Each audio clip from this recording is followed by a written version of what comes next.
like to welcome you all to this fourth session of the Civic Leadership Academy, sponsored by the American Democracy Project of IU South Bend and the St. Joseph County Public Library, with the volunteer support of IU South Bend's Political Science Club.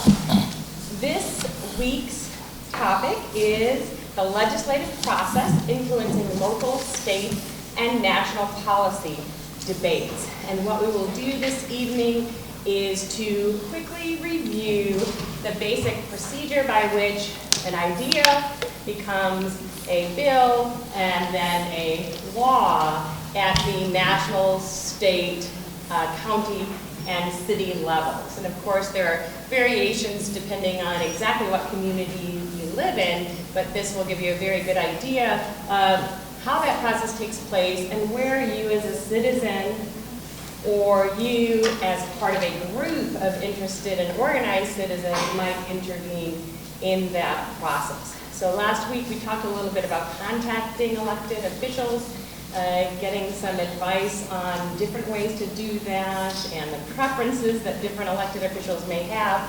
And this week we look in a bit more detail at the policymaking process. We don't want to bog you down in all of the details. What this is second reading, this is the third reading, here's what might be more likely to happen at this level than that level necessarily, but at least give you a basic overview. And so we're very, very glad you're here. We want to leave time at the end for your questions for our panelists. And so we are very, very glad you're here. You can see on the screen our guests. John Broughton, who many of you in this area, of course, will know, was the District 10 Senator for the state of Indiana for many years. And so we're delighted that he has agreed to come and join us, even though he's serving in a new capacity at this time. So he's very, very familiar with this process from personal experience. Also speaking to us as, based on their experiences with the process, are Mark Catanzarite from the St. Joseph County Council and Oliver Davis from the South Bend Common Council. So municipal level government, county level government, state level government. And I will talk to you a little bit about the federal level process. And you have a handout that gives you more detail and a glossary of terms if you want to get into some of the nitty-gritty that you might hear on C-SPAN or any of the other networks you're watching, newspapers you're reading, and you're not quite sure what some of those terms might mean. That will go into more detail than we can get into in our little quick 10 minutes each that we have here this evening. I would request that you once again fill out your survey for us. That's how we're tracking your attendance and how many people have attended. And do let us know what you would like us to do next. When we finish this series, we'll be eager to start something new. And so we would encourage you to join us for the final two events in this series on protesting and on solving community problems. Same place, same time, right here in the next 2 weeks.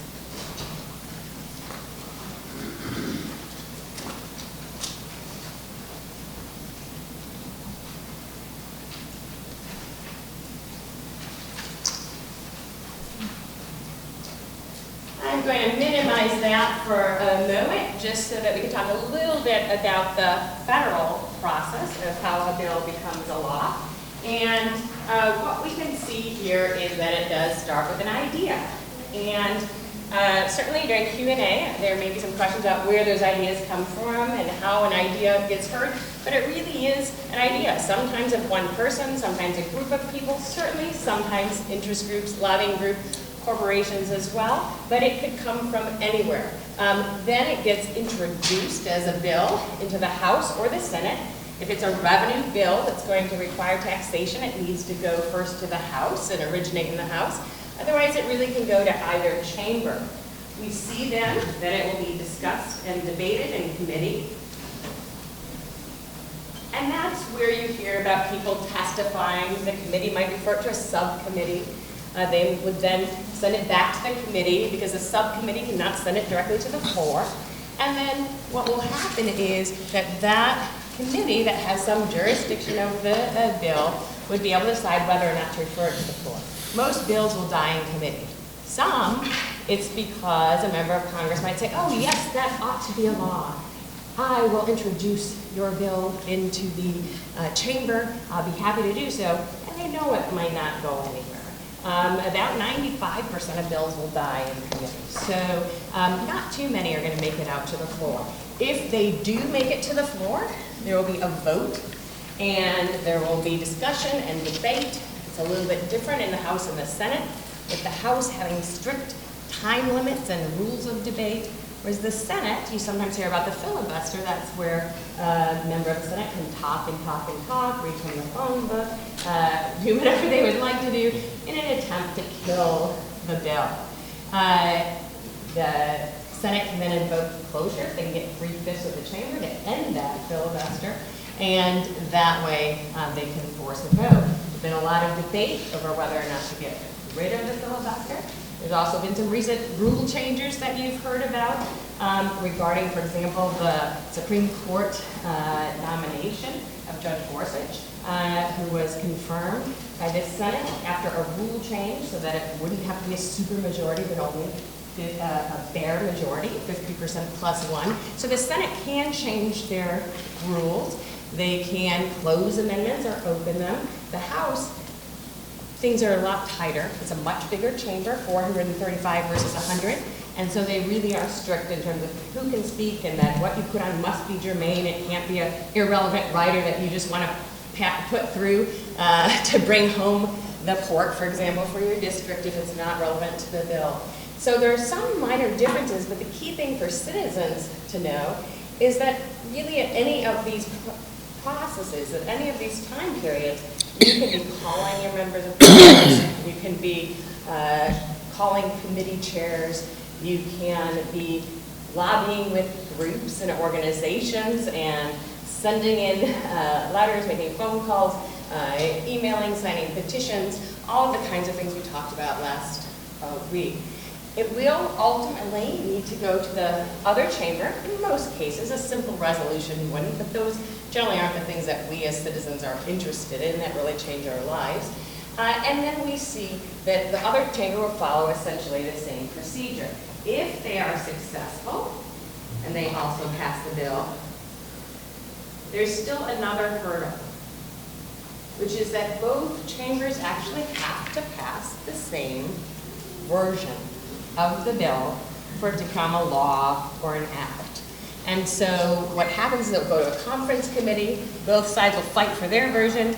Ultimately they know part of the pie is better than none at all, and so they'll have to reconcile those differences, and then both chambers will again vote on that conference committee report. Only if they approve it will it go to the president. The president can sign the bill, showing support. It'll become a law. Take no action. If Congress is still in session after 10 days, it becomes a law without the president's signature. Can veto it, sending back objections, or pocket veto. What a pocket veto means is the president doesn't take an action because he knows, someday she will know, right? He knows that, hey, this Congress is going to be adjourned. They're going to have to start all over next time. So he doesn't actually physically veto it, but it has the same effect. So there are actually, we think of signature or veto, there are actually these 4 options. Now, checks and balances being what they are, Congress would have an opportunity to override the veto, but that would require 2/3 in both chambers. As we think about that 2/3 and why there aren't more vetoes and veto overrides, keep in mind that the president and members of Congress, of course, know these rules very well, and so they're counting the whips in the House, the whips in the Senate are counting votes, seeing if they have the votes to actually pass the legislation before they ever do it. Similarly, the president is looking, and if they know, the president said, I'm going to veto, and they don't have the 2/3 vote, they might say, let's try again, or let's pull this bill, because it can be pulled at any step in the process, as we saw with the recent attempt to create a new health care bill. And so what happens there is that the president also may decide not to veto if he knows there'll be an override, because that's pretty embarrassing for the president, unless he just wanted to make a point of going on record to oppose a bill. Okay, so that's the basics that most of you will be familiar with, and for many of you, you may have learned this in school. Either you were a kid in the early to mid 70s like I was, and you were, watching, or you're a parent showing your kids, or maybe you're slightly younger, you caught the YouTube version, okay? So, as a very quick, nostalgic tour,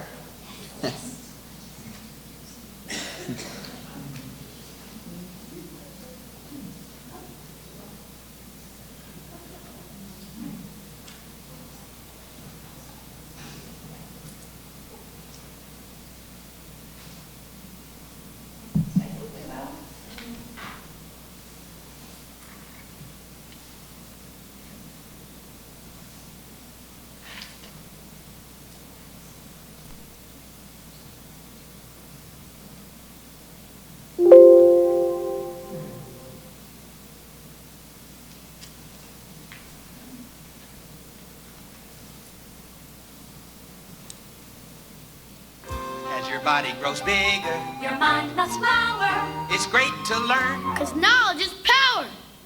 It's Schoolhouse Rocking, a chip off the block of your favorite schoolhouse rock. I'm just a bill.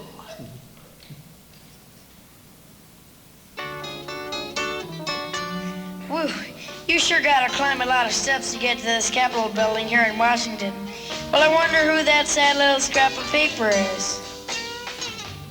I'm just a bill, yes, I'm only a bill, and I'm sitting here on Capitol Hill. Well, it's a long, long journey to the capital city. It's a long, long wait while I'm sitting in committee, but I know I'll be a law someday. At least I hope and pray that I will, but today I am still just a bill.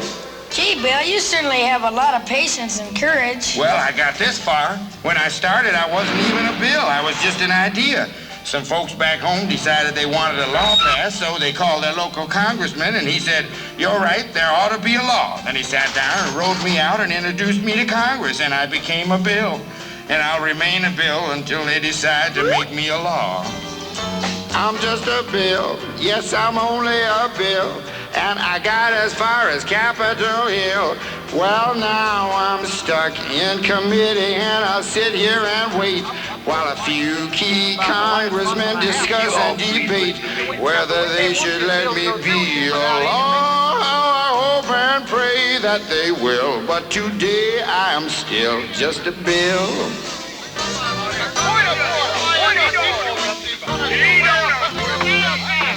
Listen to those congressmen arguing. Is all that discussion and debate about you? Yeah, I'm one of the lucky ones. Most bills never even get this far. I hope they decide to report on me favorably, otherwise I may die. Die? Yeah, die in committee. Oh, but it looks like I'm going to live. Now I go to the House of Representatives and they vote on me. If they vote yes, what happens? Then I go to the Senate and the whole thing starts all over again. Oh, no. Oh, yes. I'm just a bill. Yes, I'm only a bill. And if they vote for me on Capitol Hill, well, then I'm off to the White House where I'll wait in a line with a lot of other bills for the president to sign. And if he signs me, then I'll be a law. I hope and pray that he will. But today I am still just a bill. You mean even if the whole Congress says you should be a law, the president can still say no? Yes, that's called a veto. If the president vetoes me, I have to go back to Congress and they vote on me again, and by that time you're so By old. that time, it's very unlikely that you become a law. It's not easy to become a law, is it? No, but how I hope and pray that I will. But today I am still just a bill. He signed your bill. Now you're a law. Oh, yes.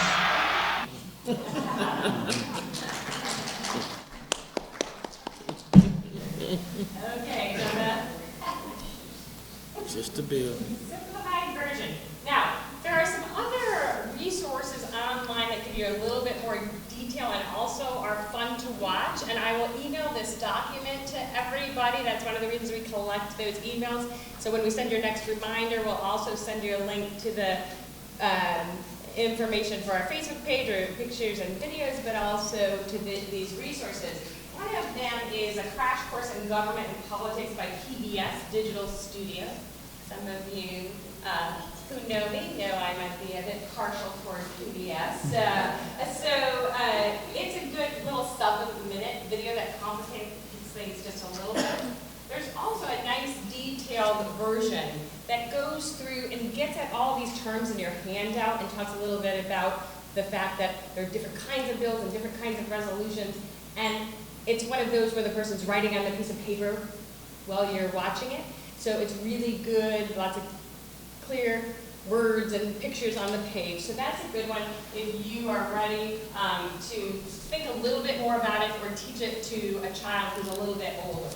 And then there's, of course, the parodies that I put in here because of some of the discussion last week as we were talking with the elected officials about your frustration about getting form letters back, your concerns that it's really money rather than citizens who are affecting the process, etc. So there are, of course, lots of parodies on the I'm Just a Bill. There's a critical perspective by Kate Hart that looks at some of the negative effects of lobbying, but in the end says, ultimately, though, we need to hold people accountable, right? And then, of course, there's the really, really brutal Alec Rock, somebody mentioned Alec last week, the notion that you have groups or corporations who are simply writing legislation, giving it to state legislators and federal governments, and then people are cut out entirely, which is the more depressing version of what folks say is happening. We see some cases, some policy areas where that does seem to be the case, particularly if there are majorities of people who feel some way about a law or policy, but they're not voting, they're not active, they're not engaged on that issue. On the other hand, we see cases where there's big money poured into a particular ballot initiative or a piece of legislation, and the public is so opposed to it, or factions are split, recently with healthcare, for example, where they just realize that, wait, I'm vulnerable, my people are speaking out against this, I can't take this vote. So I think there's still room for people in the process. So I've included some of those based on your comments for you to think about and consider. But also I would say the point of this academy is civic leadership, that we certainly can't give up on the democracy, even if we feel it doesn't always represent the will of the people. So I will stop there so we have time to learn more about those levels that you may know a little bit less about, and we'll start with the state level, county level, and then go to the city level. Okay, thank you, Dr. Benyon. Frankly, a lot of what Dr. Benyon said about Congress actually applies to the General Assembly in terms of process, and actually the Schoolhouse Rock thing was very appropriate. So maybe for brevity's sake, I'll kind of highlight just just a few things that are maybe unique about the General Assembly and ways that I think would be very helpful for people who are looking to try to have a bill become a law. One of the first things is that the Indiana General Assembly, if you want to have your legislature file a bill, because we're a part-time legislature, there's beauties about being a part-time legislature. And for example, I experienced this, and I overwhelmingly thought it was an exceptionally positive thing. 8 or 9 months out of the year, your state legislator is right here in your community. They're at the ballparks. They may be at church, may or may not be. They're at the supermarket. Their kids may be in your schools. You see them around.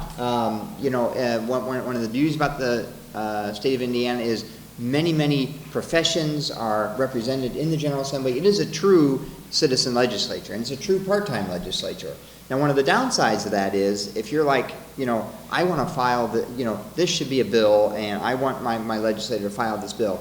oftentimes I would experience, and I had to advise many frustrated constituents who, they would tend to call you when there was news about the General Assembly. And that's generally January, February, and March. And so I would get these calls like January the 5th saying, hey, you're going down there next week to start the session. You know, can you file this bill? I was like, well, no, actually the deadline for me to even submit a bill to the Legislative Service Agency who prepares legislation for all 150 legislators is generally around December 13th.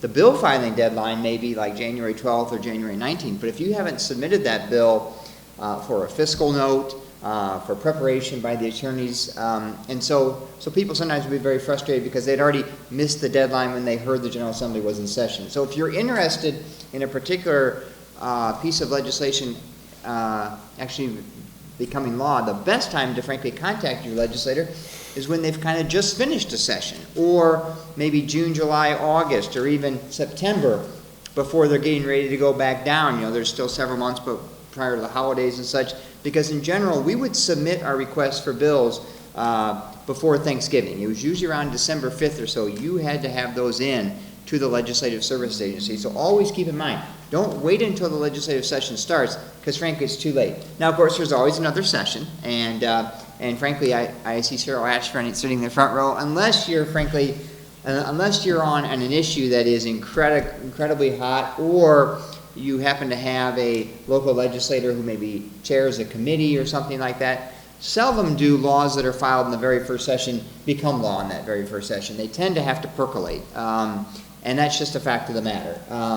Not every issue, but you have to be patient.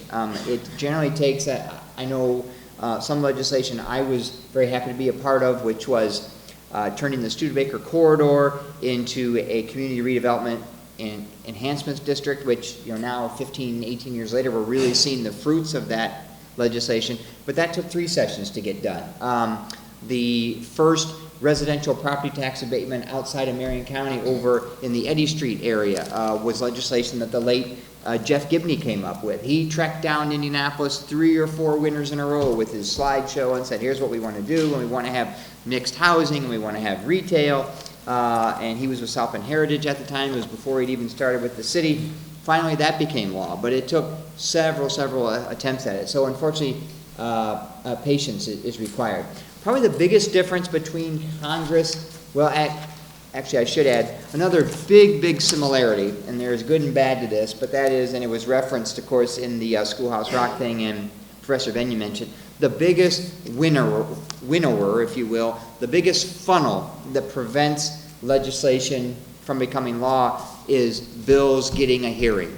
Each year in the Indiana General Assembly, there's probably about, I don't know, Marilyn, what do you say, maybe 1,200 to 1,700 bills that are filed, maybe like 1,000 in the House, 500 in the Senate. That's kind of a normal year. Of those 1,500 bills, I think it's safe to say probably 200 get a hearing, maybe less, depending on whether it's a short or long session. So about 80 to 85% of bills die because they don't get a hearing from the committee chair.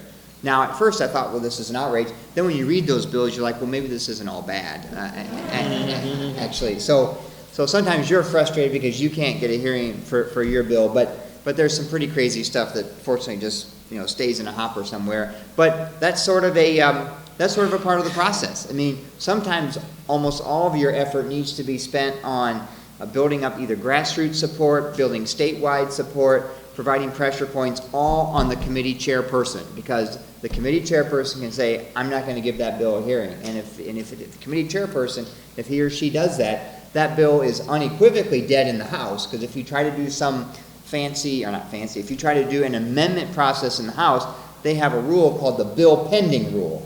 And it's generally strictly enforced on both sides of the aisle, both Republican and Democrat, if it's out of respect for the committee chair. If the committee chair has chosen not to hear that bill, either the speaker who's presiding or the committee chair, him or herself, can go to the mic and say, this bill is either the same or substantially identical to a bill that I chose not to hear, and it's ruled out of order. In the Senate, it's more of a custom than it is a rule, and the committee chair might grouse and grumble, but sometimes you can get a bill through what's called a Second Amendment process, which is where if any any member of the Senate wants to offer an amendment, they can. But again, that hurdle to getting a committee hearing is probably the biggest hurdle that any bill faces. Beyond that, it's kind of the same thing. One thing that's a little different than Congress, and maybe it's just as chaotic, but actually you can almost set your clock for it. Today is, starting next week, I would expect, or the week after, is a so-called conference committee process. And that's when bills do have to be reconciled. In Indianapolis, just like in Congress, a identical language at some point or another has to pass both the House and the Senate chamber. Now, the conference committee process in the Senate and the House in Indianapolis, that's when what we call lobbyists, that's when they make their money, so to speak, because it's when the public is most shut out of the process, and it's when things happen very quickly. And that is, you'll have language that has passed one chamber but maybe didn't get a hearing in another chamber can be taken and submitted into another bill, and these conference committee reports are getting voted on. Oftentimes you have 6 or 7 bills that have been jammed into one conference committee report.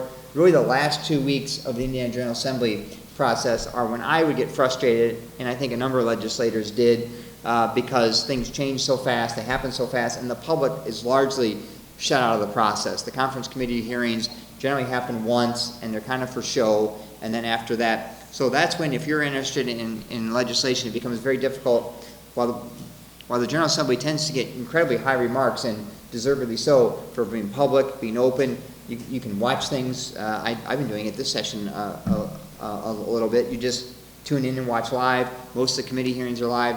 But the conference committee process in the last 2 weeks of the General Assembly is when things happen very, very quickly and often without public oversight. And you find out about it, frankly, the day after session ended. But in general, again, I would strongly encourage you to take advantage of the opportunities that we're very fortunate here in Indiana, that we are a citizen legislature.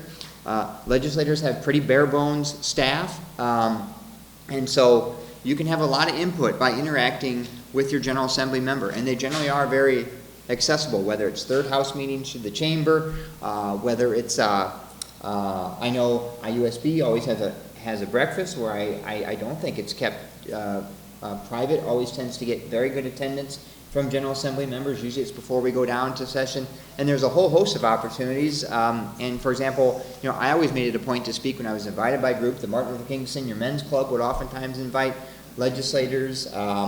There's just a whole host of opportunities actually to interact with your General Assembly members, and you should take advantage of that, because it does have a lot of input.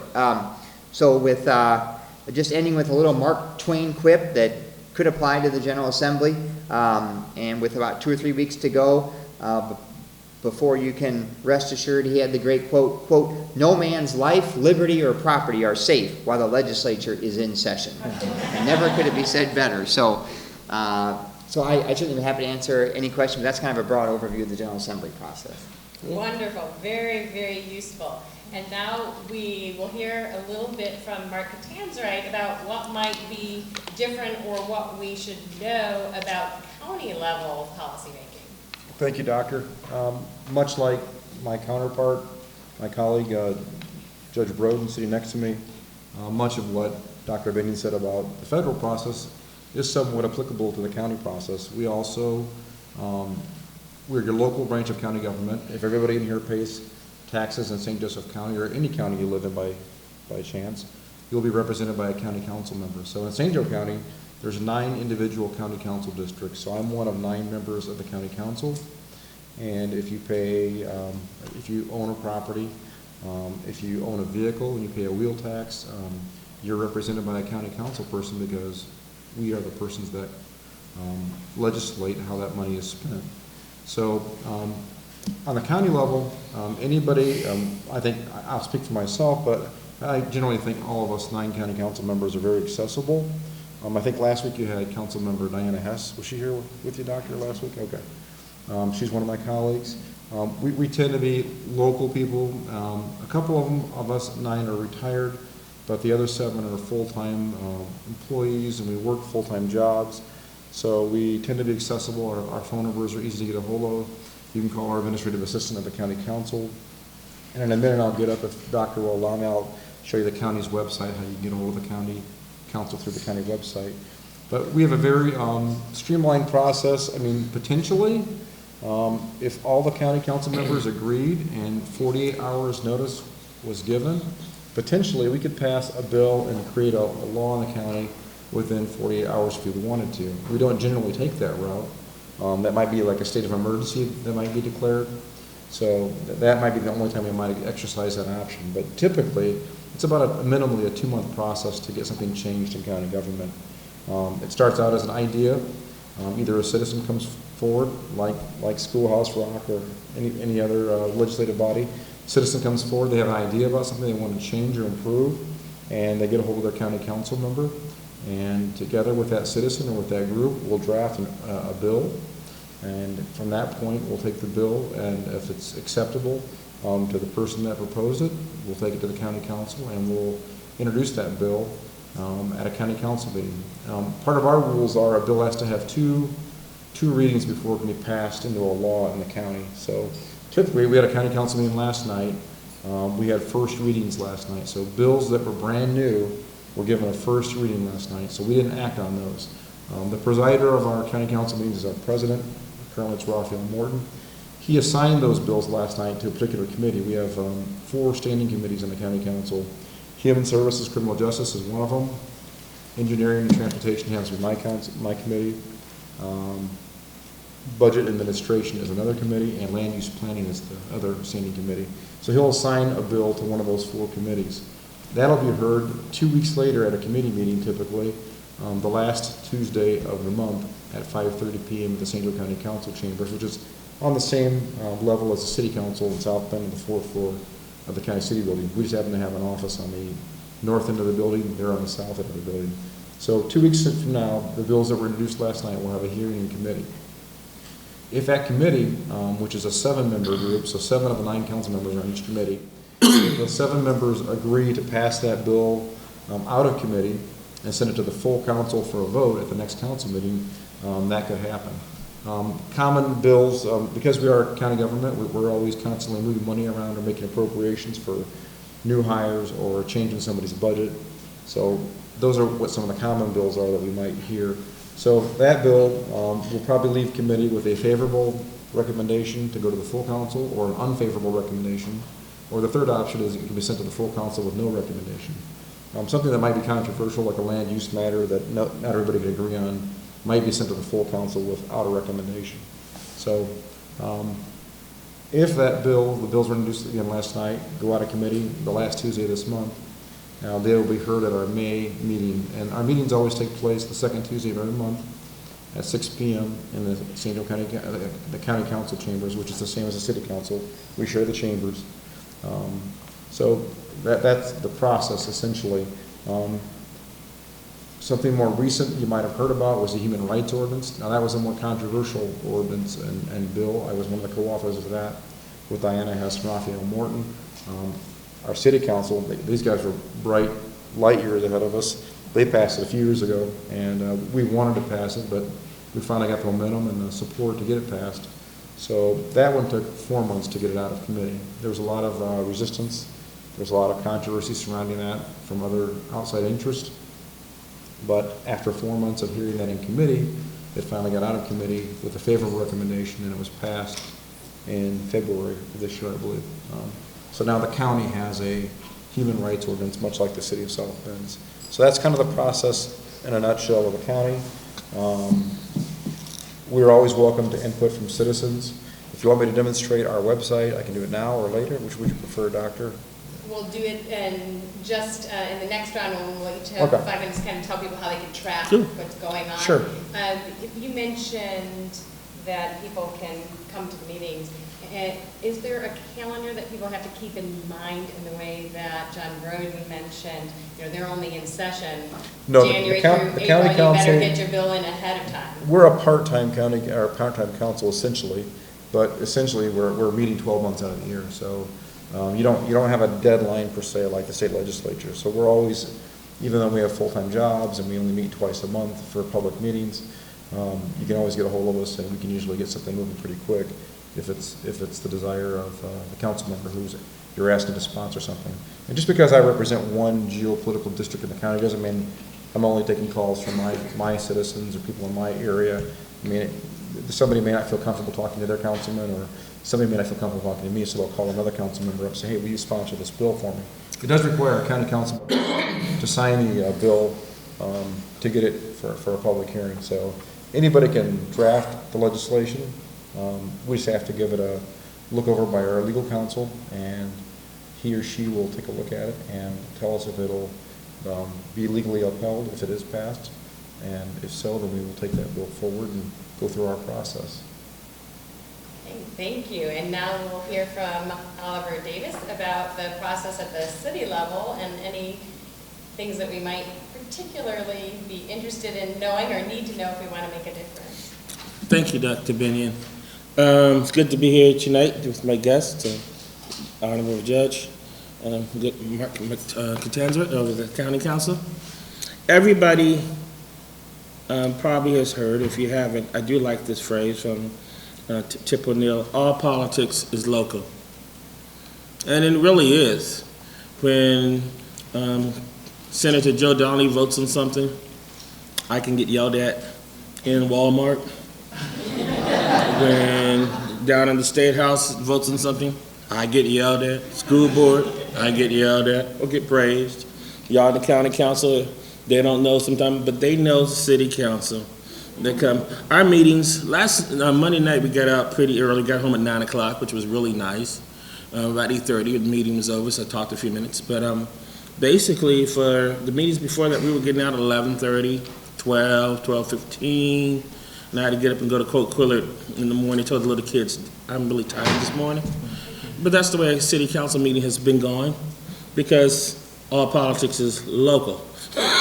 And people bring to us everything, including the privilege of the floor, where they can come and share with us every kind of issue that they think is going on in the city of South Bend, St. Joe County, Mishawaka, Indiana, and every other place.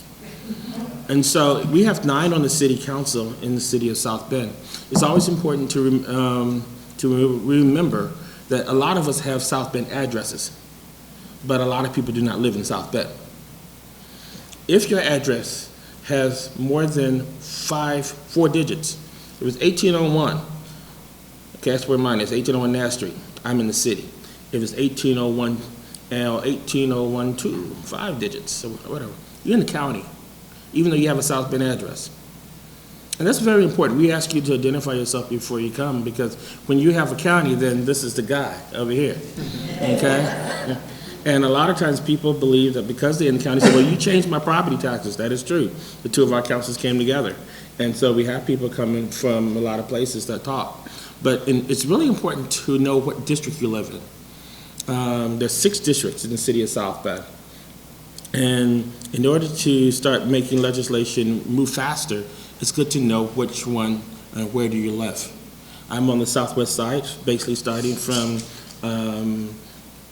Western Avenue, all the way back to the Rum Village area, far west over to where the New Martins is, to the east side to Michigan Street. Then I jump over to Fellow Street to see you over there, right? I have a little pocket in the, I know, which a lot of us didn't realize. We thought that was 5th district for a while, but now, of course, it's me. It's 6th district. And so that's really important, because when you are complaining about something, if somebody does not recognize where they are, then the importance may not be there. But when a person comes and they tell me they're on Fellow Street or they're on Dunham Street, today I've been getting emails about potholes and about sidewalks, all different during the day work. People have my email, they have my cell phone. So through the day, this is going on, or you haven't done this, or you need to respond back to that. So yeah, it's been a whole sidewalk day on my, it really has been. And so we are at the personal touch when it comes down to issues. When it comes, it's not so much bills that I've had to deal with a lot. It's the issue of ours come in the form of rates, from water rates to sewer rates to those kind of issues are where you get the big crowds. Because what happens in the state when they make all these changes about property taxes, then it affects us here. We get the blowback this way. People don't seem to get in the cars as much to go to Indianapolis. Okay, they come and they fuss with us. A lot of our resolutions that we may put together, we will then pass them on to downtown or to the downstate. but they start here. The difference of a resolution is it gives you the indication of where you want the council to go. The bill comes in, and that's where the council is now changing the laws when it comes down to issues of the smoking ban that's been put in place. We have a smoking ban that's been put in place. There are landlord bans that have been put in place, and all these kind of things. Those become very challenging. And we have on our council 9 people, and 8 of them are registered Democrats. 1 is a registered Republican. Many times people would think that just because a party weighs now, that a lot of votes would be 8-1. That's not the way it is on local government. Local government, in the way we do it in the city of South Bend, is basically on what side of town you are. And so basically Dr. Varner and I, when it comes down to, he's a Republican, I'm a Democrat, south side of town, anytime somebody says something about the South affecting that, his ears open up and mine, he said, I got you. I said, I got you too, okay, on that side. So those become a key issue. And like I've had to share with some people when we're dealing with the Potawatomi Zoo situation, I was getting emails, that's not your side of town. You needed to stay quiet and stay on the southwest side. I said, yeah, but the whole city pays taxes into the zoo. And so I have a right to say, do we want to have a fire station in the zoo? But I had to remind them, the whole group of people who live right by the zoo are not the only ones who pay taxes to that area. We all pay city taxes. And so I did weigh in, and they had their say. Now we have a good compromise with that too. But the whole thing with the city government, we meet twice a month on the second Monday and the fourth Mondays of every month, except for December. We only meet the first Monday in the month of December. But outside of that, we meet twice a month. And on our Mondays start at 3:30. We have our committee meetings from 3:30 to about 6, where we have 11 different committees. Not all of them are heard on the same day, but several of them are heard, where we have our first readings, and we discuss them and discuss our committees. And then after that, we come back in the evenings and we continue to have discussions of what we talked about in the afternoon. You may come to a city council meeting and you hear, is there any thoughts from the council members? Nobody raises their hand. And it would seem like the council is not knowledgeable of what's going on. Oftentimes, it's because in the afternoon, we spent 2 hours debating at 3:30 to 5:30, so by the time we get to the 7 o'clock meeting, we kind of know who's losing, who's winning. And so it's not because there's not a lack of support or whatever, it's just the fact that we were there in the afternoon. That can be a challenge for some people. When I tell people if you have a bill, you have to double team your people. You have to have some people who come to the afternoon at 3:30, and you have people who come to the afternoon at 7. So those are important, because you may lose in the afternoon, but you can win in the morning, in the evening, or vice versa. So knowing that the 3:30 time, if a meeting is on the 24th of April, which is coming up, all of those different issues have to be into us by the Wednesday prior, which is going to be the 19th. Anything that happens, it has to be in or filed by the 19th for the first reading. So we can have a first reading that is going to be coming up by next Wednesday. You have to put it in. Then we have first reading for that following Monday. It may not make it depending on how much the agenda is, but that would be the soonest it could be heard would be that first Monday, which typically it is. Then at that meeting we have first reading, and then we'll set it to a committee. And so if you put something for next Wednesday, it gets set to a committee for the first meeting in May, which would be the second Monday. I don't know that day right offhand. And then it would be probably heard on that second Monday to the fourth Monday for second and third reading. Depending on the friction, it could move on that day. When things are challenged, oftentimes they will be slowed down, which they should be. I'm encouraging more people, if it's a big fight, then we need to listen. If there's no opposition to a bill, and I figure the neighbors are not upset, why should I take the time to slow it down? Let's keep it rolling. But when people start showing up and sending letters, then we do those kind of things. So knowing the second and the fourth, those dates where we have those kind of different things are the key issues. But what you need to have when it comes to resolutions, again, which shows your intent, and then the different bills that come up, which really are the key thing. Again, we are a municipal body, which means that we act off the state legislature. We cannot pass certain bills, or we can. Some people can get away with home rule, but then by the time they take them to court, if it's not in keeping with the state rules, then it can get overturned. So we have to always realize that the state bodies has ultimate authority over us. If we pass something and it's a 5-4 decision, the mayor, let's take for instance the water rates just have. We stayed up there for past 11 o'clock and it was a 5-4 decision. The mayor could veto that. And then it would come back at the next meeting, and if the mayor does not get 6 votes, it is vetoed. If there are 6 votes, that can override a mayor's veto. So, or the pocket veto, or those kind of things that you heard about. So if a bill has 6 or more votes on it, it's pretty much the responsibility of that council. If it has 5 to 4, then it's up to the mayor to see if he wants or she wants to change those kind of things. Things to know about our local council. Wonderful, and as you can see, things can move a lot quicker at the city and county level than they will at the state or the federal level. But with the state or the federal, I think, as Judge Broden said, you want to be persistent and not give up. The other thing I would just mention, Oliver mentioned districts, and people are representing their particular neighborhood, their particular community, and that's part of their charge as those are their constituents. But the 2 folks who were here last week, Karen White and Gavin Furlick, ran at large, which means they are to represent the interest of the city as a whole. And also, as Councilman Davis mentioned, there are a lot of services, city services, that everybody will have an interest in. Or there might be an issue that one member, even if he or she is not your representative, is passionate about and will lobby colleagues on. So that's always good to remember. The next question that I had for the panel that we want to discuss briefly before we go to your questions is how citizens can sort of keep track of what is happening with the city council, the county council, the state legislature, or in Congress. Most of us are interested in particular policy areas. What I have up on the screen right now is congress.gov, which is really very, very useful. There's also legiscan.com that some people find particularly useful. But what's nice is you can search by a subject, you can search by a bill name, you can search by sponsor in the House, sponsor in the Senate. You can look at when it was introduced. You can see what's still active instead of old things. You can look at the type of legislation. You can look and see, what's going on now with the Senate floor, the House floor. What are the committee hearings? What is the committee hearing schedule? So you can really see all these things here.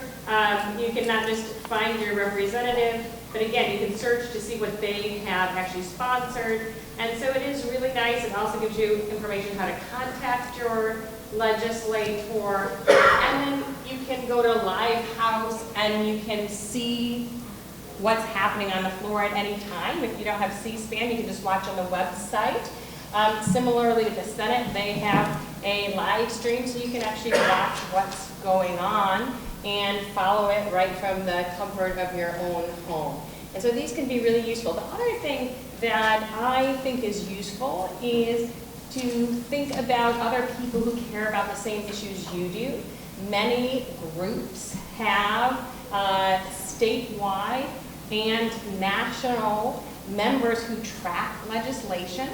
So the League of Women Voters, for example, will have members who are keeping track in the State House and looking at all of the issues that might be important to that organization. Similarly with the Farm Bureau, similarly with Indiana University.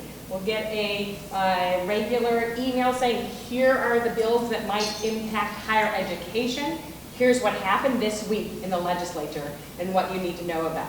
And so it can be very useful to join one of those listservs to get that information when somebody's already taking the time to go through and say, what's happening in that policy area that we think our members might want to know about. Let someone else do a little bit of that homework for you while not totally abdicating your responsibility in case they miss something. But that can make things much easier since we're all very busy. So I guess those would be my really quick tips on keeping track of what's happening, other than reading good news sources as well. But not everything gets covered, right, in the column inches and the broadcast minutes available.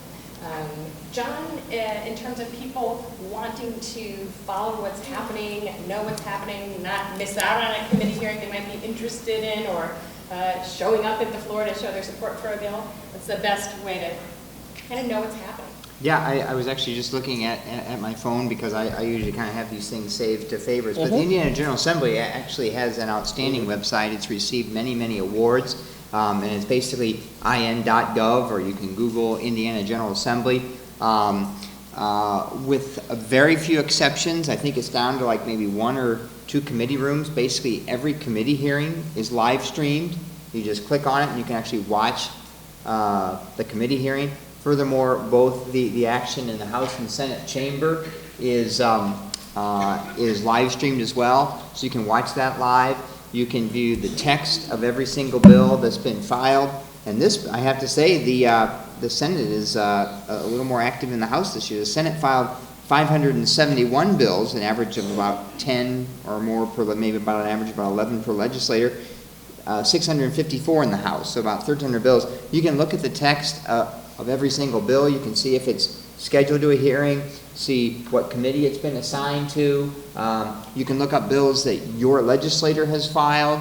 If you're curious about who your legislator is, you can put in your address and it'll tell you. You can locate who your legislator is. It's really a very good website and a very helpful website.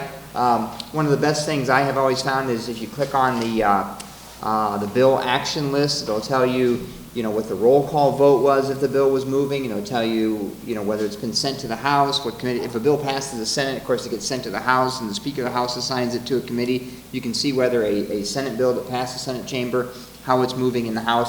As I said, the only time this whole thing breaks down is when you get to the final 2 weeks and the conference committee, and then it's just kind of a free-for-all. But that might be fun to follow, but it is kind of crazy.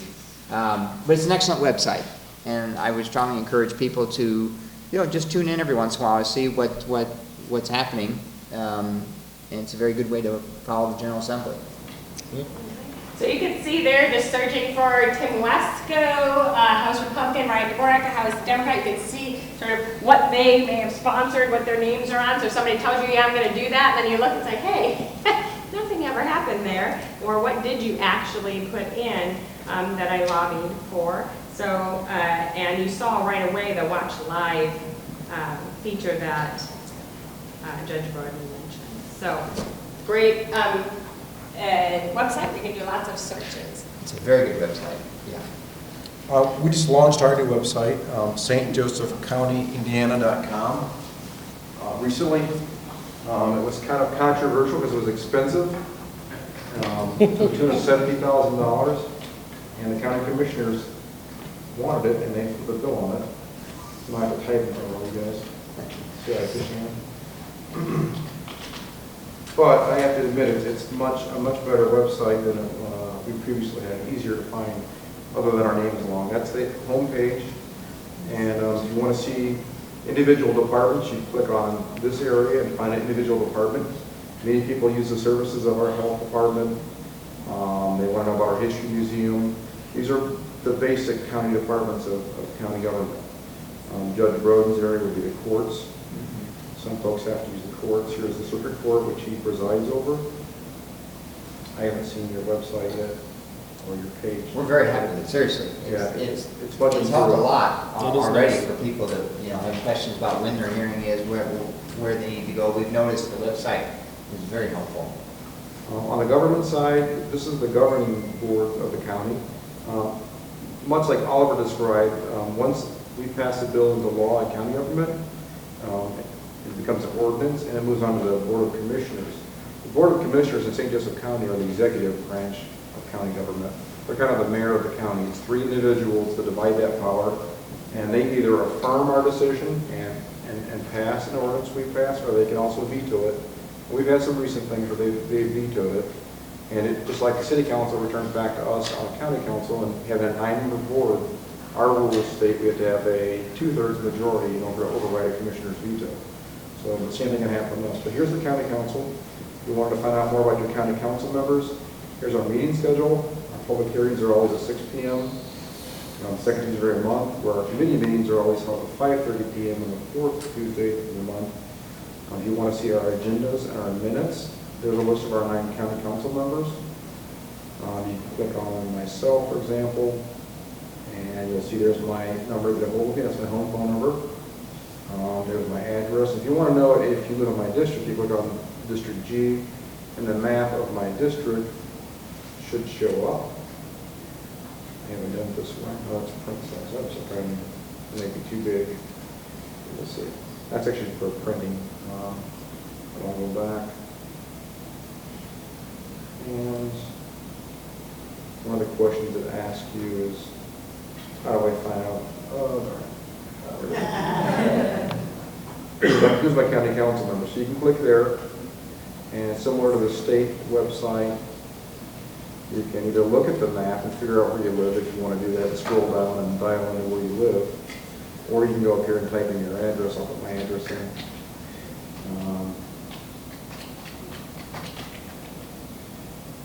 Let's see, and it should tell me which district it's in. So it shows a picture of my house, and if I zoom out a little bit, I should see my district boundary, and I see that Corey Nolan is just, he's in the area above the blue line, and a guy named Mark Hanzarek should be in the line below him. There I am. And my boundaries are different. Mine go from South Bend all the way out to Mishawaka. So even though I live in the city of South Bend proper, and even though I'm a county council member, our districts overlap the city. Keep that in mind, because you pay county taxes in the city, whether you live in the city or the unincorporated. So we're kind of an overarching governing body that covers not only people who live in the cities, but also unincorporated counties. So my district has a little bit of both. And then the other part that might be interesting to you is down here, there's maybe a controversial ordinance that's coming up, so our administrative assistant posted that. County council rules might be something you want to read, or look at the county code book. If you want to know what laws are on the book in the county, you click on that, and that will show you the county code book. There's our meeting schedule for the year for all 2017, if you want to know when we meet. So I have to open that. And there's the county council rules. And that tells you how a bill gets proposed and how it works through the process if you want to view that through various sections. But that's our new website for the county, and it's much improved. Like Judge Broden said, I think people are happy with it. It's much more interactive, and you get a lot more information out of it. And that's, so if you didn't find your county council member you wanted to ask, who to get a hold of, you could always just go to the county council administrative assistant. She could always direct you to, if you weren't able to figure that out. Call her directly at the office, and she could also tell you at this number here, 235-9658, she can tell you who your county council member is, or tell you how to reach one of us if you couldn't figure it out on the website. Right, and the other thing you can do is to call actually the St. Joe County Voter Registration Office, and they're happy to help you identify and to actually tell you which district you are in for county council, which commissioner is yours, which council member is yours at the county level and the city level. And they are happy to do that because they know sometimes these GPS maps can be a bit tricky for people to negotiate, and it is a relatively new tool. I agree. Also, I'm sure you've probably seen them, the League of Women Voters Voter Guide is a nice booklet that they publish every couple of years, an update that lists everybody's contact information and every unit of government within St. Joseph County and maybe beyond a little bit. It's a great And that is a reference. guide I brought last week with some hard copies. It's also available online at lwvsouthbend.org. I'll try to bring back some more hard copies next week because it does list everybody. It also lists the times of all of those public meetings so that you have it all in one place, as well as all the voter registration rules, the election rules, lots and lots of information about the judiciary here in St. Joe County. So it is a really helpful, neutral source that simply has directory information that you would need to contact your elected officials. I use it a lot, personally.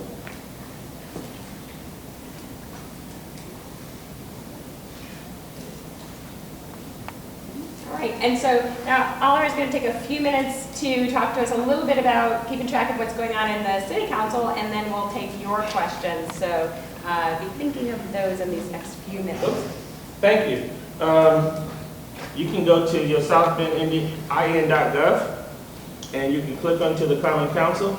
You see the list of the 9 of us, along with our legal staff that we just had. We're getting a new one now, and our city clerk. And as you go down our list here, these are some of the key things that have gone on in our area. This lists all the 2017 ordinances and then the 2017 resolutions. As you can see, what we talked about, the resolutions are limited to internal affairs, basically giving us an intent of where you want to go. And the ordinances that we basically deal with, establish fees, regulate conduct, establish penalties, required for passage of budgets. We deal with salaries and zoning changes. I chair the zoning committee for the last 5 years, and we just had everything with the Matthews, the apartments, and all the zoning laws become a very serious battle. Trust me. And then on here you see the council members. You can, each one of us have our districts that we have. This is me. And you can go representing the different 13, the number 13 in the city of South Bend. 06 means that is 6th district. There are 6-1, 6-2. My precinct is 607. That's the fire station up Prairie. And so this shows you where your precincts and where you vote. And then each one of us have something about our background. Our addresses are public. We're truly public officials. People come to the house and say hi. So anyway, if somebody wants to track what's happening, they can actually ask you. They can actually ask us.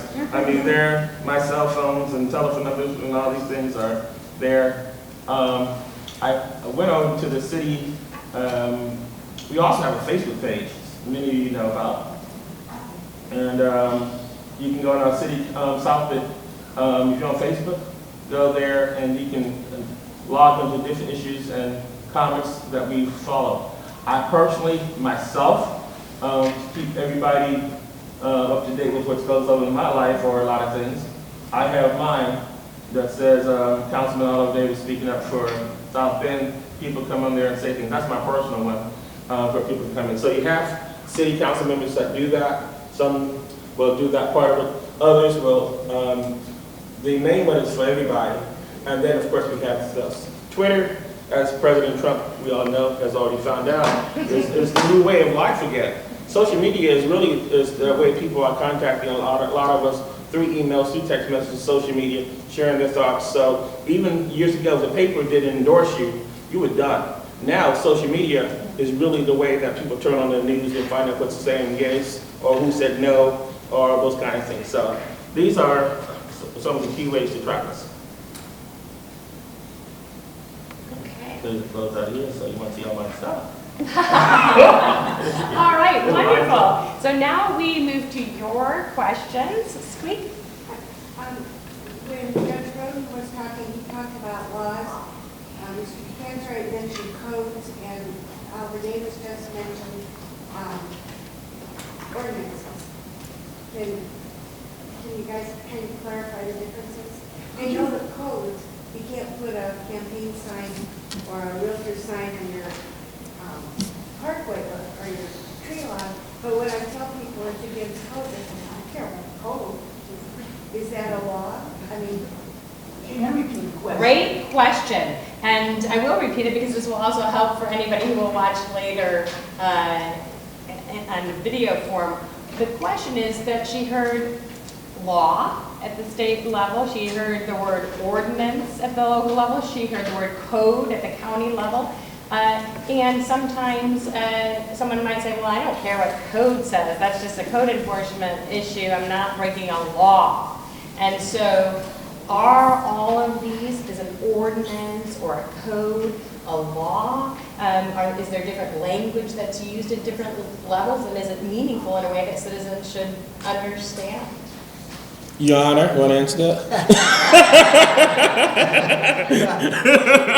Well, my answer probably won't be the best one, but from a legalistic standpoint, I mean, I kind of view it as what what people refer to as jurisdiction. And each of us, when I was a General Assembly member, Mark as a county council member, Councilmember Davis as a city council member, there's jurisdictional issues. But a city ordinance is law. I mean, you know, you have a curfew law, and if you're out after curfew and you're in the city of South Bend and you're 14 years old and it's Tuesday night and it's 1 a.m., the South Bend police officer can write you a curfew because the city of South Bend has a curfew ordinance. It's law. They're really just terms. In the General Assembly, we call them laws. Some people call them statutes. There is something called the Indiana Code. They usually start IC. County does use the term ordinance. Sometime you're in Chicago, they use a different term. I'll hear it when I'm listening to the Chicago radio or something like that. They may refer to theirs as enactments or something like that. So really, it's now Statutes. if your son or daughter is out in the unincorporated area, I don't know. Does the county have a curfew ordinance? I don't even know. We don't have a curfew ordinance. Don't have a that curfew. I'm aware of. So if you live in the county, your kids can stay out all night, and they're not. That's a good idea. The ordinance. That's a good idea. Yeah, go ahead and plan one. That's why it's safer living in the city. Which I think it's a great point, though. I think it's a great point because, that was one of the things that I found most frustrating for people who file things like, they would say, well, I'm talking to you. Why can't you do something about this? Well, people get frustrated when you, and you try to help them as best you can, but a lot of people can't keep straight, understandably so. I don't think it's purposely made difficult, but as Councilmember Davis said, all politics is local, and there's some things. Now, there's some things that I know the General Assembly gets very frustrated because they'd like to do something, but if the state has acted in that area, they preempt, and just like Congress preempts the states, if the state legislature, which quite candidly they've been doing more and more lately, they could pass a state law saying there's a state curfew, and the city can't enact a more restrictive curfew ordinance, and they've done that, and they haven't done it in curfew, but they've done it in a number of other areas. Alcoholic beverages, minimum wage, there's a lot of things that the state can take away, just as the locals can take away from the state, and there's those tensions. So I'm sorry, that's a long answer, but the short answer, Squeak, is typically they are law, whether they're called ordinance, but as to whether it impacts what group of people sometimes can be jurisdictional based on where you reside or where you are at that particular point in time. The other thing that is probably important for people to keep in mind is the difference between criminal laws and civil laws. But either way, you could end up in front of a judge. It's just whether you'll get a fine or you could get actual jail time. And so sometimes people don't take those civil laws quite as seriously, but in fact, they have the force of law even if the penalty is different. Okay. You're in the back. Who generally writes the bill? Who generally writes the bill? Yeah, who be, because I have heard that on the national level that lobbyists are actually writing bills for different congressmen or senators. Well, in the city of South Bend, each council person probably, depending on how they look at life, some will try to do it themselves, all by themselves. Those of us who have learned a little bit more wisdom on that will do it and have our attorneys to look at it, and then they help us to model, because a lot of the bills may not necessarily even be original. They may be from another county, from another city that we can adapt and we can massage them and try to apply it to the city of South Bend. With the human rights ordinance, they can share back and forth, and so a lot of things. We copied many portions of our human rights ordinance came from the city of South Bend. And then we can look at the nuisance ordinance came from, I believe, out in some of the Seattle, somewhere in Washington State. I forgot the exact city. And so we adapted it to the city of South Bend. So you will take a look at that, and when we put together a resolution is a different ballgame. A lot of the resolutions start with us.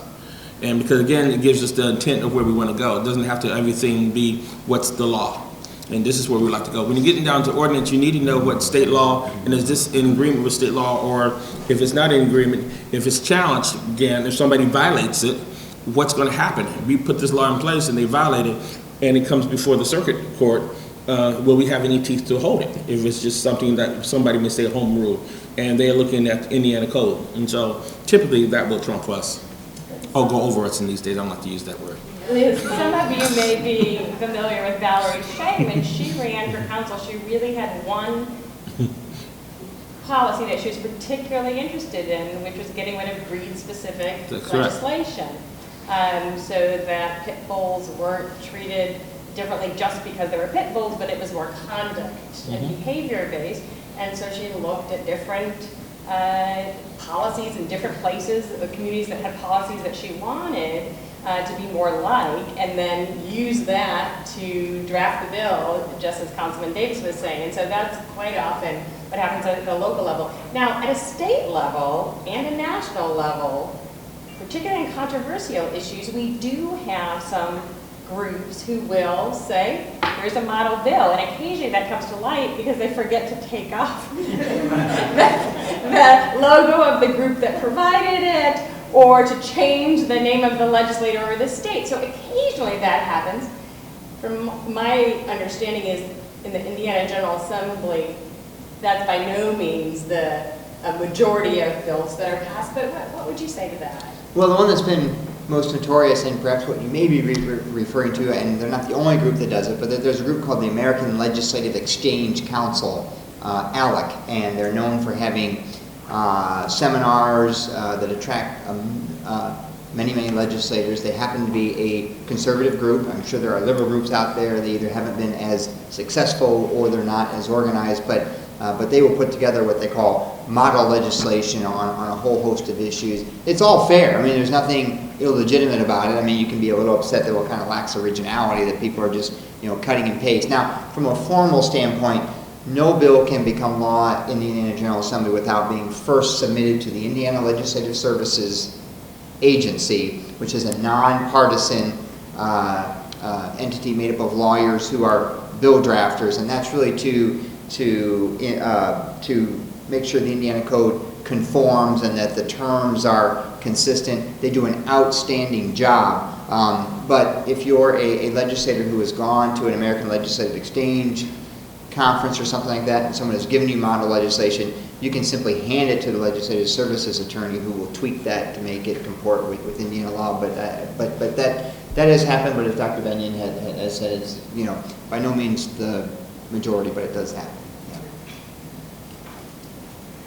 I feel like one of the takeaways from today is just an awareness of how much of the decision-making or debate process happens at the committee level.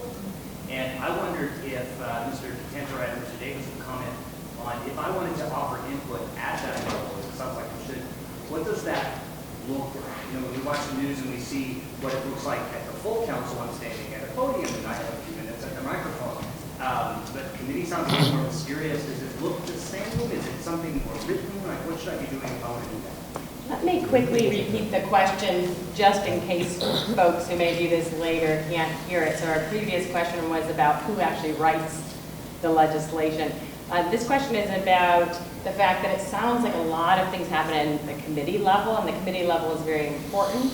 If a citizen wants to intervene or speak out or be heard at the committee level, is that possible? And what does that look like? It seems a bit mysterious. We're less familiar with that. We don't see that on television. From the county level, give you a little background on that. The public is not allowed to comment during the committee meeting per se. The public can attend the committee meeting. We're limited in space. We've got about a 44 seating capacity in that room. But on controversial issues, you'll see the public get there, and other people that are no longer having their bills before us will vacate the room, so they'll make room for people. So if you can't necessarily comment on it, you can at least come and hear what the debate's about. Outside of the committee meeting, people can contact their council members, write letters, email, and those emails, if you email the county council's administrative assistant, she'll forward them to each one of us.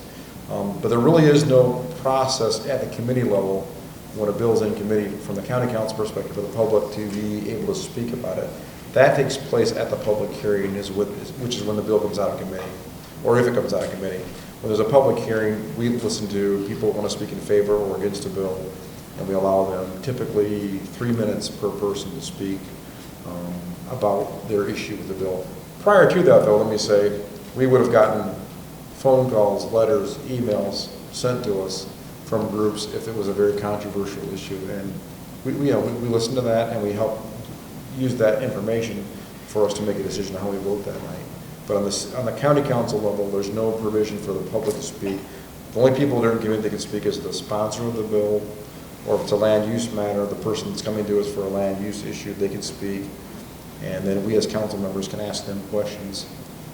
But the real chance for the public to speak is at the public hearing, when you can let us know whether you're against or for a bill. If I can follow up, is it true then that before the public hearing, the committee has already issued either its favorable or not favorable recommendation, or is that? Correct. Favorable, unfavorable, or no recommendation, the three things that can happen in committee. Or if nobody makes a motion, the bill can just stay in committee indefinitely. So to influence then either the favorable or not favorable recommendation, my input would really need to be written, like either by phone or by email or whatnot, before even the committee hearing happens. That's true, but let me say this to you, though. There have been bills that have come out of committee favorably that have been voted down at the council level. So just know that just because of the recommendations, favorable, unfavorable, or without recommendation, it doesn't necessarily mean the vote's going to go that way. It might give us an idea, like Councilmember Davis alluded to earlier, if no citizens contact us by email, phone, or letters, and nobody's there to oppose something, then we pretty much think there's no opposition to a particular bill. If it seems to be good public policy, then we'll pass it. With the city council, that's one of the reasons why we have longer meetings, is because the public hearing is allowed at committees. Oh yeah. Why do you think we go to 12 o'clock? I mean, we have to bring the food in there sometimes just to keep it through. From 3:30 to about 6, you hear the presenter, a person, and then we ask for those who speak in favor and those who speaking against. And when there are major issues, we meet in a small room too, but then because of the fire regulations, we move into the major chamber. So we can have a committee in the afternoon that is sometimes larger than the evening meeting that night. And that has happened on several occasions. And so when people really who advocate well, and I tell them, you come to the afternoon meeting because the people need to be heard. And oftentimes, even we will probably limit some of the topics in the afternoon just because of the nature of time. But people will still be able to hear. We hear a few from those who are pro, from those who are against, and then we would respectfully ask the larger groups of people to share their thoughts that evening. If it's a day that we don't have as much on the agenda, you probably won't hear them speak twice and give their same speeches on both sides of the aisle that night too. So they have prior to the meetings where they email us, call us on the phone, work, come by the house, and call your job, and do everything else. And then they come to the committee meeting, and then they come to the floor at 7 o'clock and prepare to stay until whenever. So those are the kind of things. I think we're one of the only committees that I know that allow public hearing all the way through like that. And so again, that's why you hear that kind of challenging the issue sometimes at the city council level throughout the whole concept, more so than my other colleagues. Well, also, if you think that somebody or a particular group is an expert on the issue, council member might actually ask them to come and speak at That is correct. committee meeting before you decide what your recommendation will be. Because oftentimes we would ask for certain groups to come in to help us have some insights on different bills that we've had and to write. I see some of our colleagues when we worked on this summer. We had different people from different experts come in and talk in the committee levels. Because we had the Sierra Club on one side, ADP on another, and that took about 4 or 5 committees before we even took it back to the floor. Because those two see life completely different. All right, and we have... Yes, can I just point out, yes. just out of curiosity, because when I heard local council members speak at the state level, the only opportunity for public input is at the committee process. Once a bill goes to the floor of either the House or the Senate, you can go in the chamber, but you got to button your lip. In fact, if you talk, they'll remove you. So the opportunity for public input at the state legislative level, I assume which mirrors the federal level, is at the committee level. So that's why when you hear more active county with the state, you see where the politics goes that way. Well, and it is interesting to remember how many things die at the committee level in the state house. So it is important to get there, and that doesn't necessarily mean that your bill will be reported to the floor, but at least it gives it a little bit of a better chance, and then you can try again the next session. So I saw David and Cheryl, and then Danielle. Okay, so we will take David's question first. I've got two questions, but one of them's real quick. Will you talk about the fiscal cliff? That's the quick question. The second question is, way back before y'all were even born, I was a juvenile probation officer. And in those days, when the probate court judge mandated a course of treatment, shall we say, on behalf of a juvenile offender, the state was, the county was, the state was mandated to pay that bill. If it was for the good of the child, then there was no financial limit. Now, I didn't hear, very often about a penthouse in Chicago or anything like that, but nevertheless, when someone had to get a specialized course of treatment, whether that was psychological or physical, the state was mandated. That is apparently not true anymore. Fiscal cliff, the good of the child. Fiscal cliff, I was at a meeting with Transpo. We met with our lobbyist team this afternoon. Basically, it's saying that in property taxes in 2020, what we passed, it's a House Bill 1001 that came out that we had to change property rates here, and that we're going to have some major financial crises that will be coming up in the year 2020. There's been different thoughts on that. I mean, right now, the state is even reporting a better financial success this year. We had more money coming back now. So the question is still out there with the UMBA. We're getting UMBA reports and some of the other county reports to see how true or how much teeth that will be, because it will have some impact, but the question is how much. And that's still unknown, to at least from this afternoon, from the questions I asked. And that's really important as we look at the 218 and 219 and 220's budget, because we need to really be able to prepare for that. In 2008, we raised the taxes, we did everything else. That was some interesting times. But it helped the city of South Bend, and well, this whole area, stay afloat through all of these different situations. And so we are not as strapped as some of the counties to the west of us because of what we did, even though it was a hot and heated issue. And so that's how I would answer that. Anybody else want to talk about the fiscal cliff? I would just say at the county level, we've been paring down our budget every year in anticipation of that. I think the economy, like Oliver alluded to, the anticipation of what happens in St. Joseph County, Indiana in particular, and Lake County, Indiana. We were able to take anything that we had bonded for and put that outside of the tax levy. So that was actually not counted against our tax levy. So up until 2020. So anything that remains outside of our tax levy in 2020 will come back on the tax levy. So we'll have to absorb that within our budgets that we've all passed. So that being said, we're looking to make 5 to 7% cut in county government over the next couple of years in our budgetary process. We've been doing that gradually, about 2% last year. We're hoping probably to do, I'm guessing the numbers haven't come out yet for this year, but probably 2% this year, and maybe an additional 2 in 2019. So I think given the state of our current economy, if things keep going well like they are, it won't have as much of an impact as we were concerned about. However, we're still making the cuts in anticipation of that coming down. Hopefully you won't notice it on the street in terms of the level of service you're getting. We certainly wouldn't want to cut any essential services like law enforcement or courts, where something, or health department, or something major could come from seeing a cut in those areas.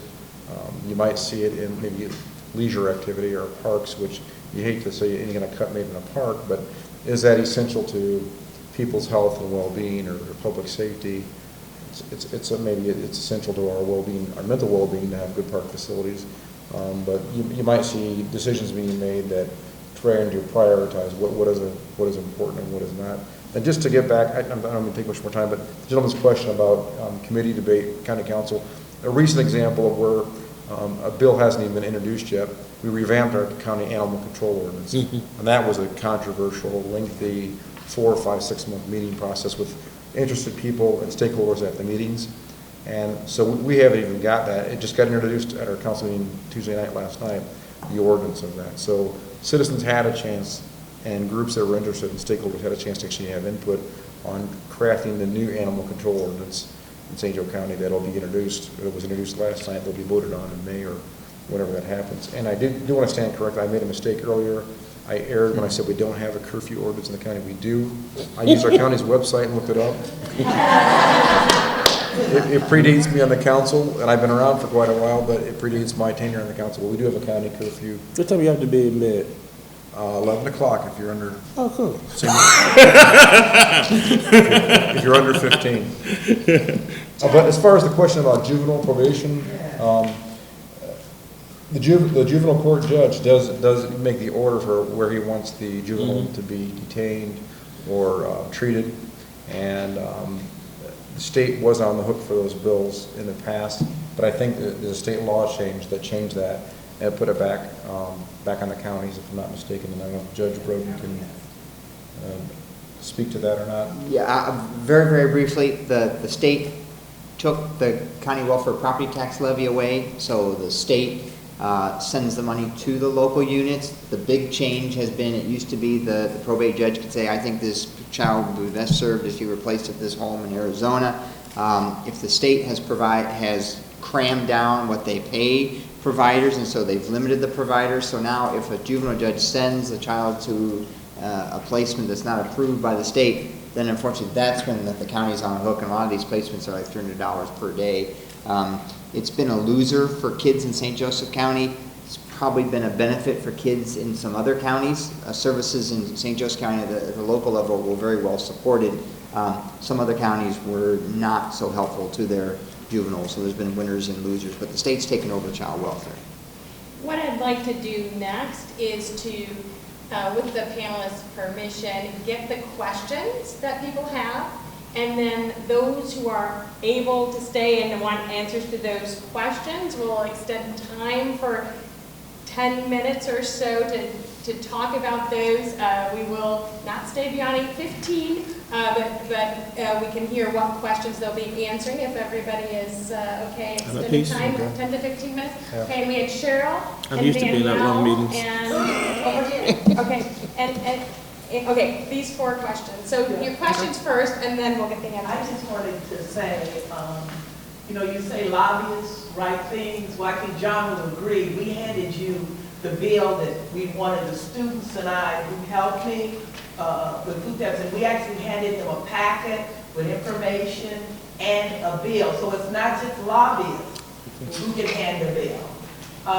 And the second thing I want to reiterate is when it comes to the conference, because this was new for me, and one time I went to the conference committee at the state level, and you need to be prepared, because I remember I was told, we'll be calling you during the conferencing.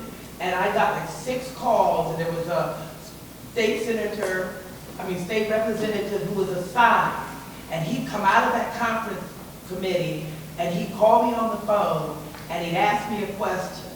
And I was scrambling around through my paper, and, you know what I'm saying, trying to find the answers.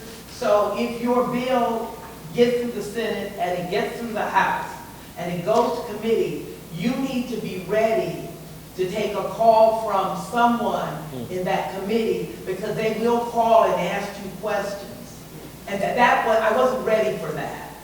And Great tip. Danielle? I don't think it's a difficult question, but I live in a really small town in St. Joseph County. We don't have a website like that. There's no town newsletter. There's no public announcement system. The only way you can access the minutes is by going to the town hall when they happen to be open.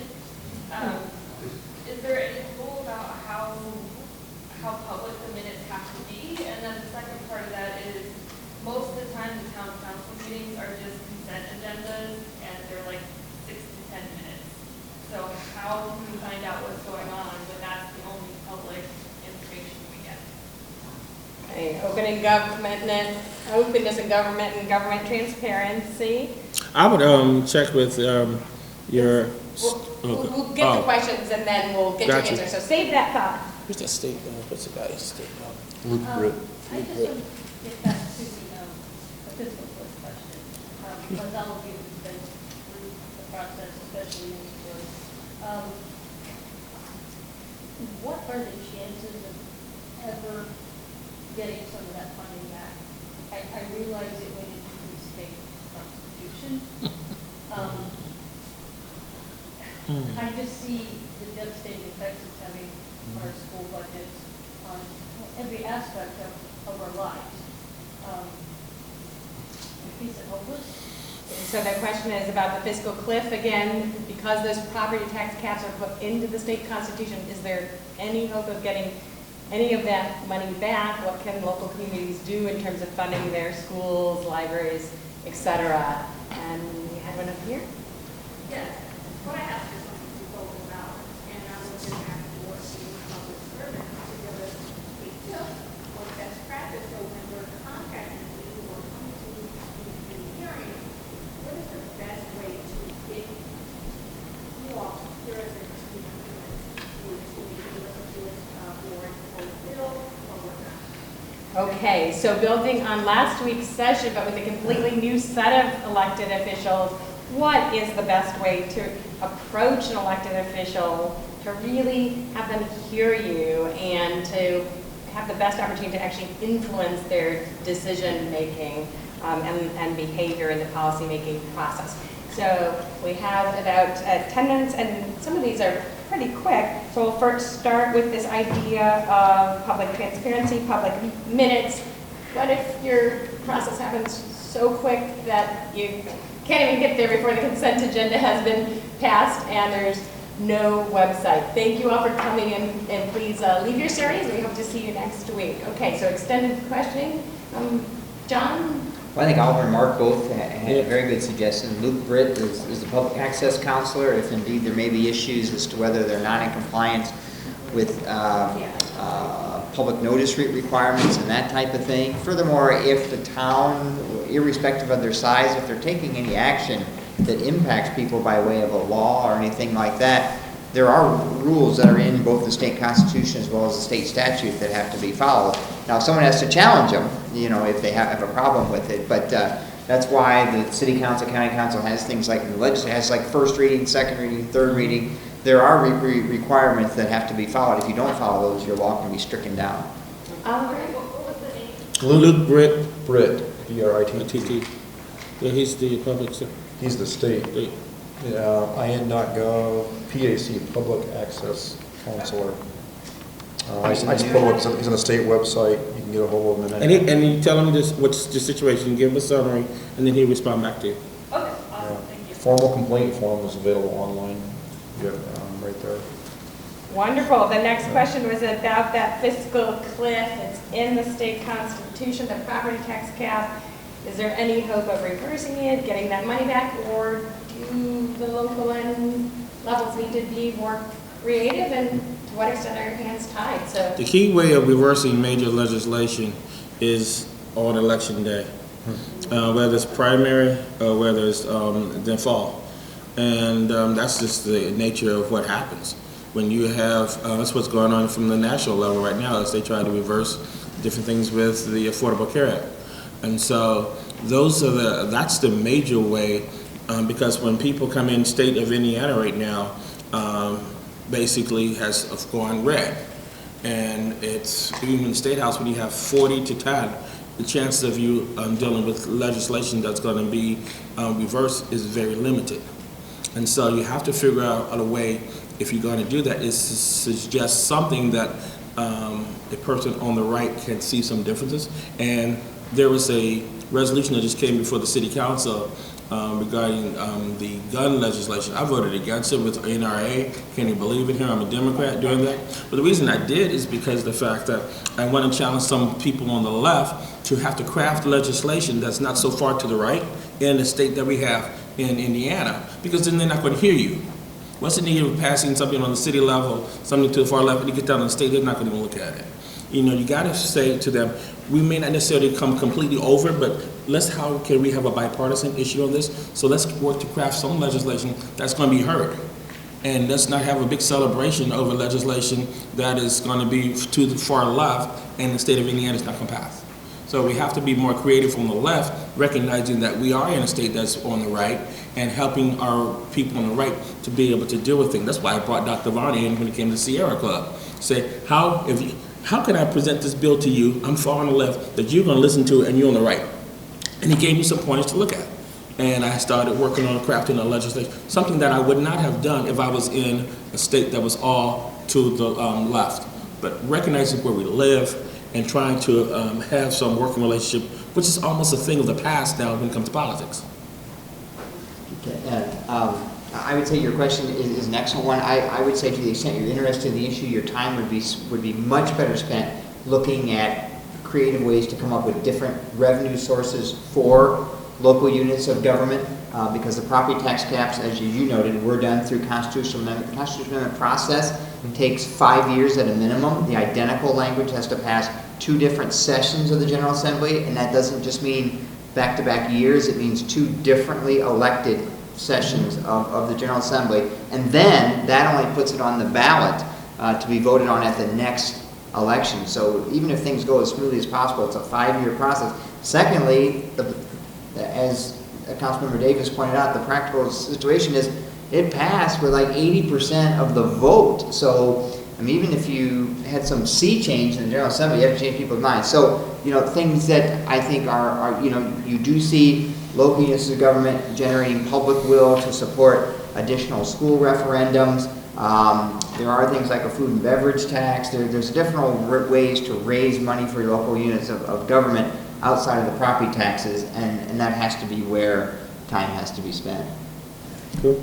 Okay, and next week's session is going to be on protesting safely and effectively when you don't feel like your voice is being heard. But the last question of the evening is how to make your voice heard so that you don't necessarily need to be out in the streets protesting, but maybe you might actually influence a legislator to move your idea forward. So your best tips, how somebody should approach you if they really want you to listen to them. John Roden, for you, obviously, when you were in the legislature, we won't get into a discussion of how you try to influence a judge. I'm not suggesting that. Become visiting in jail, really? So as a state legislator, we'll start with you and then we'll go hear from each of you in turn. Well, the best way to interact with a state legislator is, one, first of all, I think people underestimate their power and their influence, and I mean that very sincerely. State legislators, like all legislators, but almost more so, are very skittish about where public opinion is on something. So it is worth your while to contact your local legislator, and they are in the community. Email is good, particularly if it's not form email. Letters are still good. They're not out of date, and people look at, is this person in my district? Those still work. If you're interested in an issue that is bigger than just in your local area, networking with other like-minded groups is a very excellent way to move legislation. If it's a problem in South Bend, it's likely a problem in Fort Wayne. If it's a problem in Fort Wayne, it's likely a problem in Evansville. And so you need to be hearing it from different parts of the state because we're talking about state law. But the best ways to interact with your legislator really has not changed over time. Take advantage of the fact that they're in the community, that most of them are involved in various things, and they're accessible, the vast majority of them. New tools such as email are helpful. Doing the email blast, H1 through H100 and S1 through S50, a little less, because frankly, if I'm getting email from French Lick, Indiana, you just don't have time. So, you know, keep it local, focus on your people. If it's a statewide issue, network with other like-minded groups. Where they go to church or where they eat their breakfast and come and say hello. When you call people, identify who you are. Tell them your name, your address, and those are important. Because when I just get a phone call and say hi, and they start fussing or start sharing something, and I say, what is your name? Well, it's not important. Well, it is important. because I may need to call you back. If you're building a consensus, I need to know your name. If I'm a public official, so you need to at least be able to clarify something about your name and a telephone number, because then this may be coming from those paid consultants from all over the state and other places and some, high price. When a person is down the street from me and they can talk, it's a different conversation, because I said, let me take your name and I'll call you back, and we may have different conversations. And invite people to your church, let them get a chance to know you, your groups, the different activities. If you have a neighborhood group, some neighbors that y'all want to invite. I've been invited to different neighborhoods here and say, we are about 20 neighbors to get together, can you come over? Those old-fashioned relationship things still work today. Absolutely. And then, when you see somebody, support them. Support them, because when you're asking them to take on some issues, whatever that supports, come to the meetings, have people there, they wear red t-shirts, wear green t-shirts, whatever they want to do. Stand up there, because when that legislature had to take on heat, then people are going to come and say, well, we're going to remember your election. And be sensitive to the times of election. I told one group, 208, once you get elected, you can have some of the tough legislation. 209, some tough. 210, 211, election year, please don't come. Then come back to 212, tough again. Understand the political cycle of where your people have to deal with, because to take on a very hot issue right before an election, well, you've just probably asked them to commit suicide, and that's not fair. And so a person's going to ask you to do that. Know their political cycle. You don't sell Halloween stuff at Christmas or Easter at time. So know the political weather, the political time when you're going to ask that question. It helps us out. Great, so the calendar in terms of the state legislature, the budget cycle, and also the political business cycle, and Mark Catanza, your... I agree with what both my colleagues have said here. Certainly like-minded individuals or groups, if you have an issue, for example, getting back to the human rights ordinance, we have the Southern Human Rights Commission director and his board members contact us about how many human rights complaints they were getting in the county and in Mishawaka who didn't have a human rights ordinance. So they brought that to a council committee meeting and gave us a presentation on that. And our council committee meetings once a month, we have a period of time at the end of our council committee meetings.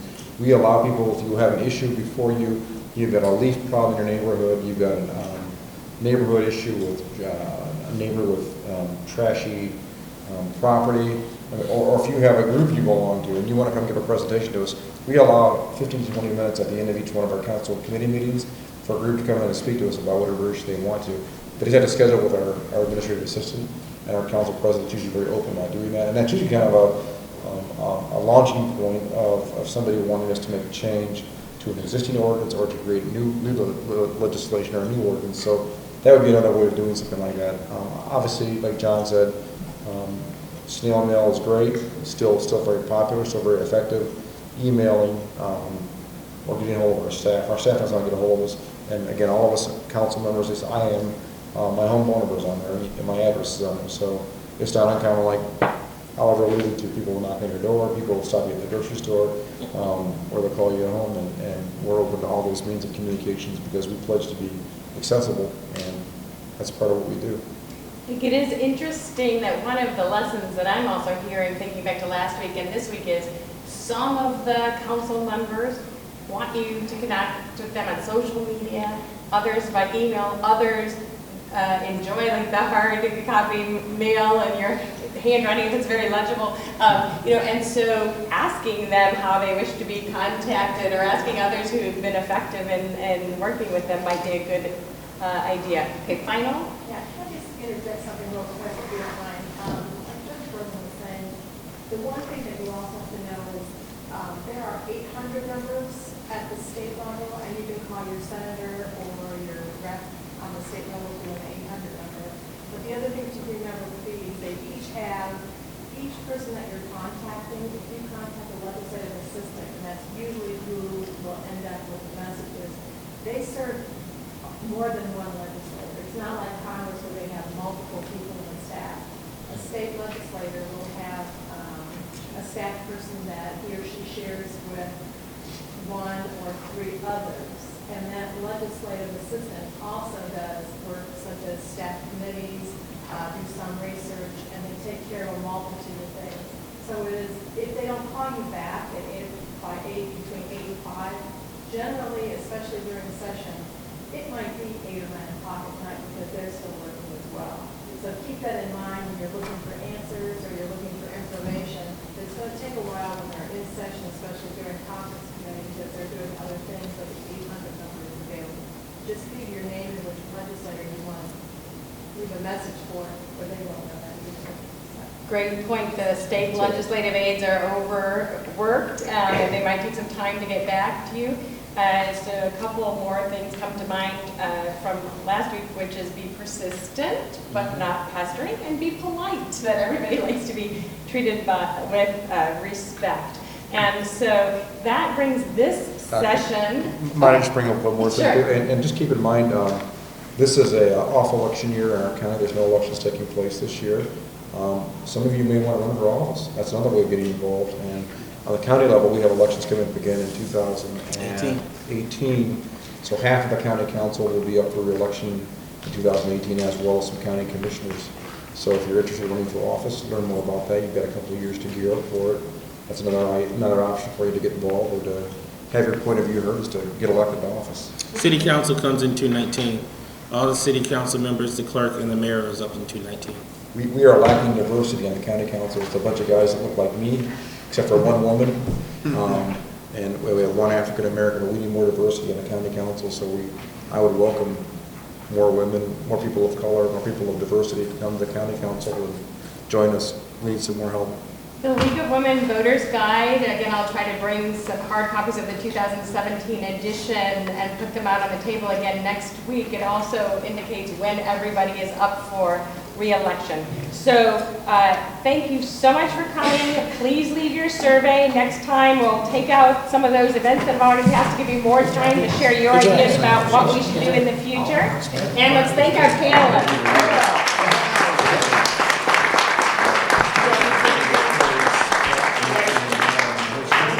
Thank you from the American Democracy Project and St. Joseph County Library. Come back and see us next week.